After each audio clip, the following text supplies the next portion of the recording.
Aí se eu chamei, mas achei que ficou desse tamanho. Vocês tomaram café? Esse café. Aqui, mas vai tá bonzinho, Lia. Tá contrariando o que nós estamos falando, né? Felipe. Dormindo.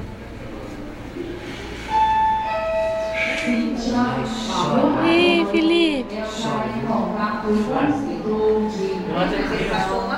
Vamos acordar, filho. Vamos acordar. O pessoal bateu as mãozinhas. Enfia o dedo na boca dele, a mulher falou com o paninho, pegou, puxei, aí saiu um pouco da gosma. Então, as 2 vezes que eu passei a perder. Quando o pessoal passa mal, ela não fez isso. Começou a engasgar e minha mãe começou a passar mal. Aí, como ela não tinha comido nada, acho que uma laranja que eu junto com a sopa. Pode ser. A laranja que tá quente também, se morna. Não, é emocional, viu? Sua mãe tudo se nervoso, coitada. Você viu os amigos que vendeu pra mim, eu não É. Que hora que nasceu? 10 e? As mãozinhas dele. Ah. Não, para. 8h40. Mas mama é igual um bezerro, gente. Mana puxa, mana suga com uma força, Mara. A cabecinha até fica assim pra frente. Vai de um lado pro outro, do outro pro outro, do outro pro outro. Ela riu.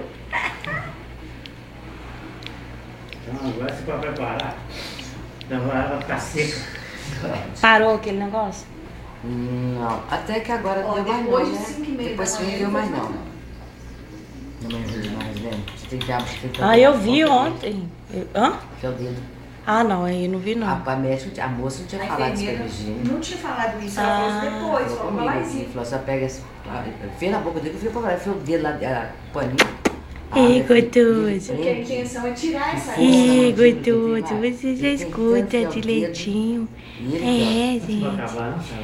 Ele Ele demora escuta, uns- Tem gente. criança demora até uns dias. É, Mas Felipe. hoje, 5 horas pra cá, ele falou, quanto mais ele mamasse, Melhor. agora, porque vai eliminando pelas fezes também. E ele já fez cocô umas 4 vezes. Nossa, mas já cagou até. Compra